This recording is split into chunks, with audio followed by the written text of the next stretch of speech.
Hi there, my name is Steve Gerhardt, and as always, this is the Unagi Observer. Thank you so much for stopping by and watching the video. This is a labor of love for me, so I don't get paid to do this. I just do it for fun. So thank you for being here. So doing my videos out of order. I had pre-recorded a lot of these for to lead up to Gen Con, and I totally forgot that the reboot of Ghost in a Shell had just released. The first episode was released on Amazon Prime. So let's do an initial review on the first episode, and let's start that right now.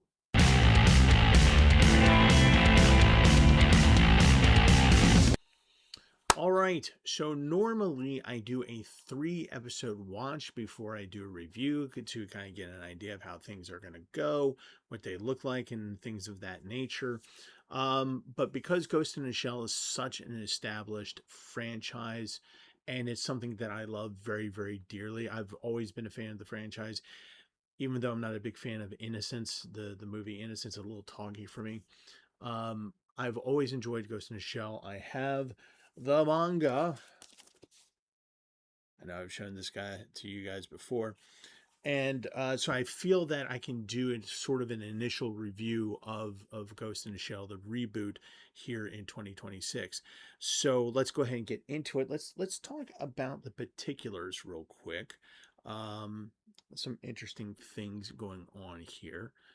And so it is originally this is written by the mangaka is of course Masamune Shiro. So you're familiar with his stuff. He did Rojin Z and a few other things. But this is what he is kind of known for. And so that he's the initial creator. We have, let's see here, Moko-chan is going to be the director of this. Enjo To is a is the writer for the actual series. Um, he writes mostly science fiction and speculative science fiction, so he's kind of perfect for this. Um, it was released just this past week. I believe it was July 7th. I think that the actual anime was released on. Here in America, you can get it on Amazon Prime. It just started. I believe the second episode will be released on July 12th, which is tomorrow, but by the time you watch this video, it will have already aired. So 2 episodes by the time you watch this video. It is a combination of production companies. You're going to like this: Bandai Namco, Filmworks, Kodansha, Production IG, character designs are by Shuei Honda. We got a lot of stuff going on here. I'm going to get back to the music and the English voice casting a little bit later. And as those are kind of the particulars, this is very much based on the manga. Again, I'm going to show you the manga. And in terms of the story, so we're getting that. When we get into the first episode, there are a lot of elements from this in the beginning of the anime. You're going to see some other stuff that you've seen from the production IG, other series of Ghost in the Shell, the anime series, and you'll see some other things like that.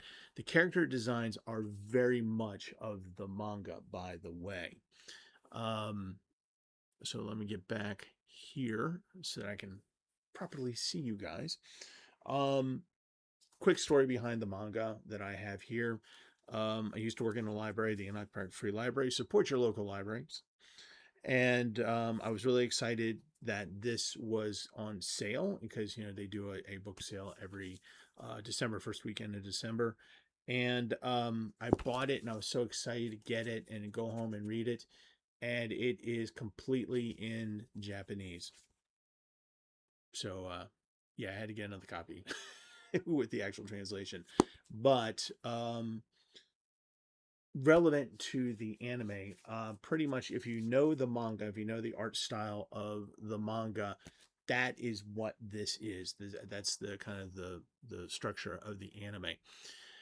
So the anime kind of starts off again, like I said, they're kind of mirroring the storyline sort of to the manga, which is the major already has her crew together and she is basically trying to create a business, a security business, and she wants to get a government contract basically. So the Tachikomas are already there existing with the major Batao, Saito, the Togusa, and the usual round of suspects are there, um, except for Boma. I think Boma's not there yet. And Aramaki is already working for public affairs, safety affairs in the Japanese government, and he wants to put together a specific type of security team and call it Section 9. So he kind of reaches out to Kusanagi, Major Kusanagi, the major, and says, "Hey, I got a thing for you. Let's see how well this works. And if this works well, then maybe we can give you a government contract." So they go in. So he kind of gives her a throwaway kind of assignment, or so it seems, and they kind of look in at a orphanage. Keep in mind that this is the same history as it is in the other Ghost in the Shell series, where there has been a World War III that was nuclear. Japan came out of it relatively unscathed. Not a whole lot of Japan is destroyed, actually, very little of it, but there are refugee problems and things of that nature. So Japan is kind of on their way up in this post World War. Now, obviously, there are, depending upon which series you watch, sometimes it's the American Empire that's the bad guys. Here, it's going to be sort of a proto Soviet kind of Russian deal that they're dealing with. And that's what you deal with in the manga as well. So it's more Russian than American at this point in the game. So Major Kusanagi is given this, her team is given this deal to go to an orphanage. Apparently something is not checking out very well, and they're kind of disgruntled because it seems like this is more along for the police and not like an anti-terrorism unit. And but as they kind of scope things out and we kind of get introduced to the players, Tokusa, Kursawa, and all those guys, and Bato, and of course the Major and Saito. We also get the Tachikomas, which look radically different, more in the manga than of the previous anime series, by the way. And so they're going into this and they figured that something is kind of weird going on. So one of the orphans, it's really literally like Oliver. They're just like reciting lines of "Thank you so much for allowing us to work our fingers down to the bone and giving us rice gruel every day. We should be thankful for everything that you do for us." And of course, they get slapped around and brainwashed and whatever, just a horrible existence. And one of them escapes, and they decide to follow the kid. And then combat these three enhanced humans with combat suits are chasing after the kid, and they're like, "Well, why is this happening?" And they go into saving the kid from these people, and they realize that there's something going on, and they realize that it's basically corruption, right? So they come back and things are done. The bad guys are delivered. No spoilers. I mean, we know how the first episode is going to end about halfway through. And the end of the episode is with the Major going to Aramaki, who goes, "Let me have you talk to my boss," which she does. And it's just a slovenly kind of guy. And she just kind of goes, "Look, if all you're going to do is have us chase corruption cases and not do anti-terrorism, we're not interested." And that's the end of the episode. So you get the plot of the first episode. I'm not really giving anything away. It's just, this is kind of like all starter. Character designs and mech designs and everything is manga based. So this is going to be completely different than anything that you've seen in terms of anime relating to Ghost in the Shell. Oshi is not involved, so you're not going to get Oshi on this. That's not going to be a thing. There is not a lot of talking. Now, I love Ghost in the Shell, and a lot of people complain about Ghost in the Shell being too talky. There's a lot of thought behind about morality, ethics, what does it mean to be human, all the cyberpunk tropes, and just people talking about, what does it mean to have a ghost, and all that, it's very intensive, and the movies are like that too. Innocence, unfortunately, is probably the worst offender. Actually, it's not that the rest offend you with a lot of talking. It's just that talking is interesting in all the other parts of the franchise. Innocence just kind of goes, hey, here's an idea we're going to throw at you and talk about it for 5 minutes. Here's another idea, and it's just the movie just goes on and on like that for like, and there's like two brief intervals of actual action. Um, the manga, the reason why I bring up Innocence is because the manga and this series, the reboot, is anything but that. It is so radically different. Action, action, action, action.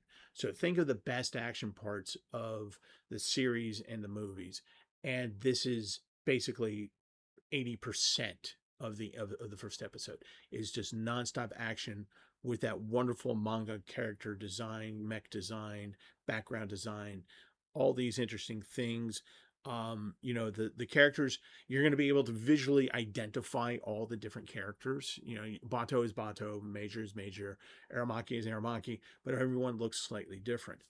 Also, the characters act in a slightly different way. And the Major is the most different of them all. She is more, um, she's not as reserved. She's more outgoing. She doesn't have a problem with her sexuality. Not that she ever had it before, but she flaunts it, basically. No, this is not ecchi or pantsu or anything like that, but there are moments where you're going to be like, oh, okay, got it. She's flirting.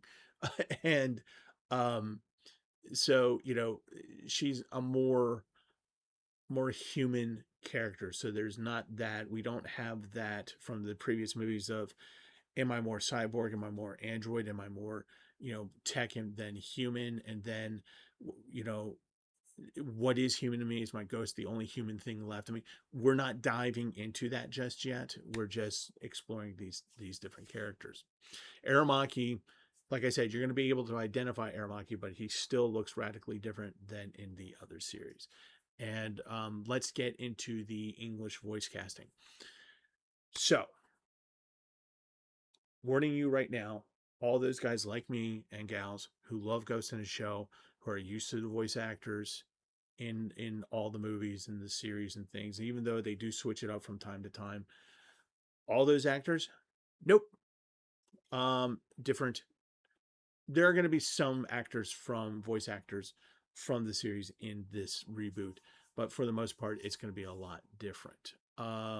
So let me go over the roll call on that one. Let me make sure, put on my readers so I can actually see this. Where did my readers go? Oh, there they are. Let's see here. So Major Kusanagi is Susie Young. I'm going to get into him last. Batao is Billy Butts. Togasa is Nick. I hope I get this right. Apostolides. Ishikawa is John Eric Bentley. Let's see here. Saito is Tony Weaver Jr. And the Fuchikoma is Lizzie Freeman. And the reason why I'm bringing up Aramaki last is because this is a fun one personally for me. So Aramaki is going to be Sungwon Cho. If you don't know his YouTube and Instagram name, he goes by Prosd. Prosd. That's, yes, Prosd. He has done so many different voice acting gigs lately over the past few years, and I was so happy when he popped up in Genshin Impact. Yes, I'm a Genshin Impact addict. But for those of you who may not know who Prosd is, he is the voice of Senshi in Delicious in Dungeons. So if that's what you know, he's doing Aramaki, and I gotta tell you, scored it, nailed it. I am really happy with this English voice cast. Everyone appears to have pretty much did their homework, and they're just, I think personally it's spot on. I am enjoying it. Yes, do I love the old voice actors? Yes, I do. Would have been nice if they had been able to continue, of course, but this new blood that's in here is doing a bang up job. They are doing so well in this first episode, and I think you will be very pleased if you want to watch the English dub. Again, can't stress enough how happy that I am that the voice casting is working out. Obviously, my opinion, but I don't think I'm wrong. I think when you watch this, you will agree. Um, Music. So the music is pretty good. I mean, it's always been, Ghost in the Shell has had Yoko Kanno in the past and doing stuff. So, and I've even done a panel on the music of Ghost in the Shell, one of the albums. Actually, I did that for Anime USA. So she, obviously people are going to pay attention to the music, and when they got the people on to do the music for the show, they did a good job. The intro and the outro songs are really, really good. The outro song I'm going to start with first is let me see if I can find ending theme is Millennium Parade, featuring Saya Gray and Danielle Caesar. Kind of slow, kind of, emotional, kind of like that thing that you would normally get. Sorry, I got some bug flying around here. Something that you would be reminiscent of the older Ghost in the Shell episodes. So, but but new. I don't know how to explain it, but it's good. I enjoyed it, and it kind of it gives you that Ghost in the Shell feel of something's going on. The intro is smacking. It is Go Go's performed by King Nu, and that is just gives you a feel of what kind of action you're going to get in in this series, and it is action. And I can't stress this enough. It's not that talky. It is far more action, and the animation is going right with it. And it is just, yeah. Let's talk about the animation a little bit. Again, character design's more manga based, but it works, and it's it's movement, it's funny at times, like how they use the facial expressions and things like that is going to be a lot different, and it's just very, it can be very amusing, very sexy at times, and other times it's just like, wow, that just, oh, that happened, great, wow, that's just amazing. I again, I can't stress enough how different the animation is going to be. It's still anime, obviously, but it's almost like manga given life. um, so, should you watch this? Absolutely, you should watch this. I am very happy with this reboot on the first episode. Obviously, I'm going to watch more. Hopefully, I'm going to continue to enjoy it. I think I will. I think they put the effort in, but they certainly put the effort in the first episode. It is action packed. You get what you need to know, and it is fast paced. You're not going to get for those of you who are worried, oh my god, are we going to go through 5 minutes of talking before action starts? No, things happen very, very quickly. I feel everything is well done. Everything is just sinking, and it's just, yeah, you just got to watch it. Now, again, like I said, for those true fans, not true fans, but those longtime fans, like myself, there's going to be a lot of different things. But what will help you is if you can find a copy of the manga and kind of give it a read, because the manga is really going to give you an idea of what this reboot's going to be, not just about, but the pacing and how, what core ideas we're going to explore, and how the visual is going to be. So if you're a little trepidatious about watching this because you've been a long time fan, but you haven't read the manga yet, read the manga. And I think that will, and then once you watch the anime, you'll see why I'm so happy with what I got in the first episodes. I'm eagerly waiting for tomorrow for Amazon Prime to put on episode 2. It looks like they're going to um, sparse out the episodes, and they're not going to release everything at one time. It looks like, which is fine with me. It gives me something to look forward to on a weekly basis. And yeah, but right now, unfortunately, the only place that you can find it is going to be Amazon Prime. So you're going to have Amazon Prime in order to watch Ghost in the Shell. I am sure at some point, once the series is done on Amazon, that it will go to other places. Like I'm sure I bet Crunchyroll's chomping at the bit to pick it up. I'm sure Netflix is chomping at the bit to pick it up. It'll go elsewhere, but you're just gonna have to wait for it. But if you don't want to wait for it, get Amazon and watch it there. You will have to sit through ads though if you don't get the Prime packaging, as it were. So yes, give it a watch.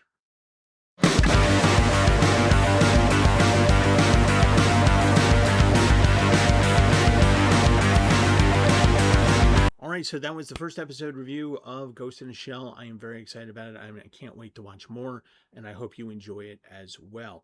I think I said this before. I'm sort of doing this out of order. You're going to see pre-recorded videos after this, leading up to Gen Con.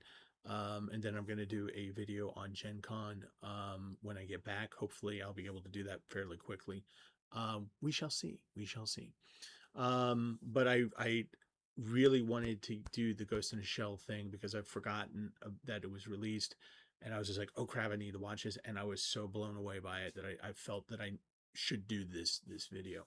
So I hope you enjoyed this video. I hope if you don't know anything about Ghost in a Shell that you'll watch it. If you're a longtime fan like me, I hope you'll watch it. I think you're really going to enjoy it. So yeah, so the future videos are going to be pre-recorded videos, which means that you're going to see me looking a lot different. For those of you who don't know, I was out of action. I had an infection in my foot, and I'm just now being able to walk around without a boot on, or crutches, or that little scooter thing that I had. I can actually move around and do things. It's so nice. It's so nice. Speaking of Gen Con, like I said, I'm going there. I've got 2 panels going on. So if you're going to Gen Con, the links will be down below. And if you want to come, there's still room in my panels. I think both panels are half to 3/4 full. So if you want to come, please sign up. And one is going to be anime from the discount bin, where I'm going to talk about anime that is either forgotten classics, weird ones, things that make you go nani. And the other one is actually Cyberpunk's Dystopia in gaming and anime. So obviously Ghost in the Shell is going to come up at some point in that particular panel. So if you want to come, please do. I would love it if you were there. So yeah, I think that's going to be it for this week. Please stay healthy. If you think you might have an infection, go to the hospital so you don't spend a month and a half laying in bed and not being able to do anything because your foot is all swollen up from it. So yeah, please be healthy. Please be healthy, because I do love you guys, and I want to meet you out in the wild. I want to see you guys out there. And if you happen to see me, whether it's on the street at Gen Con, Anime USA, or the various other conventions I might be going to this year, please come up and say hi. I would love it if you would do that, because I would like to talk to you as well. So yeah, yeah, that's going to be it. So as always,